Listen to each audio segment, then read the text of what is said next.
Research team आज आपके लिए बहुत महत्वपूर्ण रिपोर्ट लेकर आई है। हरियाणा का इतिहास बहुत पुराना है। हरियाणा की जो संस्कृति है वह पूरी मनोरंजन से भरी हुई है। हरियाणा में प्राचीन समय से सांग बहुत लोकप्रिय रहा है। इन सांगों में समाज के हर पहलू पर कलाकारों की आपस में चर्चा होती थी। दादा लक्ष्मीचंद जैसे सांगी पूरे प्रदेश में सुप्रसिद्ध सांगी रह चुके हैं। आज हम आपको उन्हीं के शिष्य पंडित रामस्वरूप भारद्वाज के बारे में कुछ रोचक बातें बताने जा रहे हैं। इनका जन्म 16 मार्च 1916 को गांव सटावली, जिला सोनीपत, हरियाणा में हुआ। उनको जन्म से ही गाने बजाने का शौक था, तो वे दादा लक्ष्मीचंद को गुरु बनाकर सांगी बन गई। पंडित जी ने अपने सांगों में भविष्य की झलक भी पेश की है। जो उन्होंने अपने सांगों में उस समय भविष्य के लिए गाया, आज वह सत्य साबित हो रही है।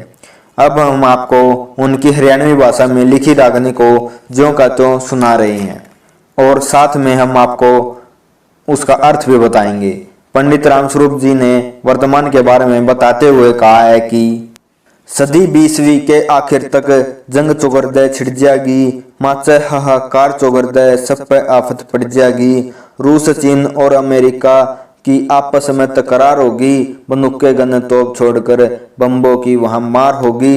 सारे जग के गुट बन जाएंगे, भारी धुआंधार होगी। सबसे पहले रूस, चीन और अमेरिका की हार होगी, सब कुछ मिट्टी में मिल जाएगा, हालत इसी बिगड़ जाएगी। सदी 20वीं के आखिर तक जंग चौगरदे छिड़ जाएगी। पंडित जी कह रहे हैं कि 20वीं सदी के आखिर तक चारों तरफ युद्ध छिड़ जाएंगे। रूस, चीन और अमेरिका में आपस में मनमुटाव होगा, जो युद्ध का कारण बनेगी। वर्तमान में आज ऐसी ही हालत बन गई है। बंदूक, गन, तोप छोड़कर परमाणु बम इत्यादि से युद्ध होंगे। सभी देश अलग अलग गुटों में बट जाएंगे, चारों तरफ कोहराम मच जाएगा। रूस, चीन, अमेरिका युद्ध में हार जाएंगे। सभी देशों में सब कुछ खत्म हो जाएगा और हालत बिगड़ जाएगी।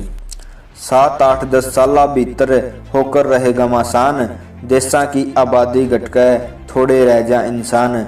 कई कोसा पे मानस पावे, चौगरदे जंगल बियाबान, कुछ भी चीज नहीं थ्यावेगी, इसी कसूती अड़ जाएगी।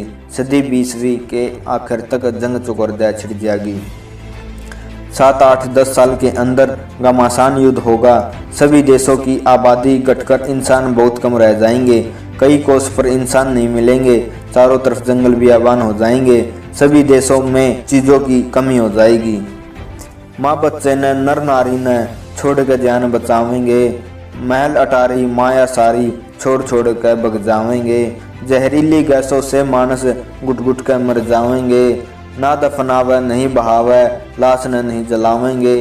गादड़ कुत्ते गिद्ध खावे ना, लाश पड़ी सड़ जावेगी। सदी 20वीं के आखिर तक जंग चौगरदे छिड़ जाएगी। माँ को जिस प्रकार बच्चा प्यारा, पुरुष को नारी होती है, सभी को अपनी जान की पड़ जाएगी।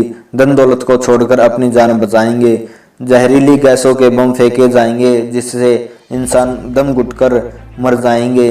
लाशों का दाह संस्कार करने वाला कोई नहीं होगा। गिद्दड़ कुत्ते गिद्ध लाशों को नहीं खाएंगे, ऐसे ही लाशें पड़ी हुई सड़ जाएंगी।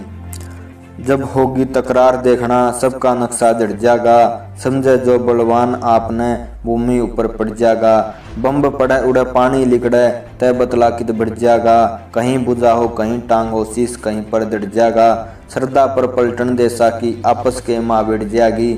सदी 20वीं के आखिर तक जंग चौगरदे छिड़ जाएगी। जब युद्ध छिड़ जाएगा तो सभी देशों का नक्शा बिगड़ जाएगा। अपने आप को सुपर पावर कहने वाले देश मिट्टी में मिल जाएंगे। किसी को छिपने की जगह नहीं मिलेगी। सभी देशों की सेना आपस में लड़कर मर जाएगी। जंग खत्म होया पाछे फिर सबका ठीक मिजाज होगा।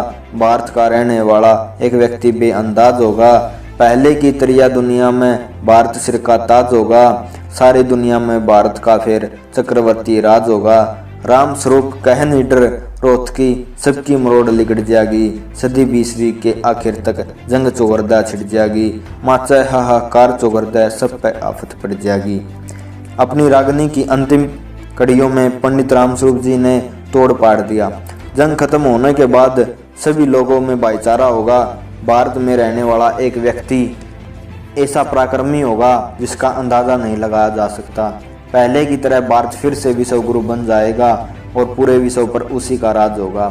आखिरी पंक्ति में पंडित रामस्वरूप जी कहते हैं कि सभी लोगों का घमंड निकल जाएगा।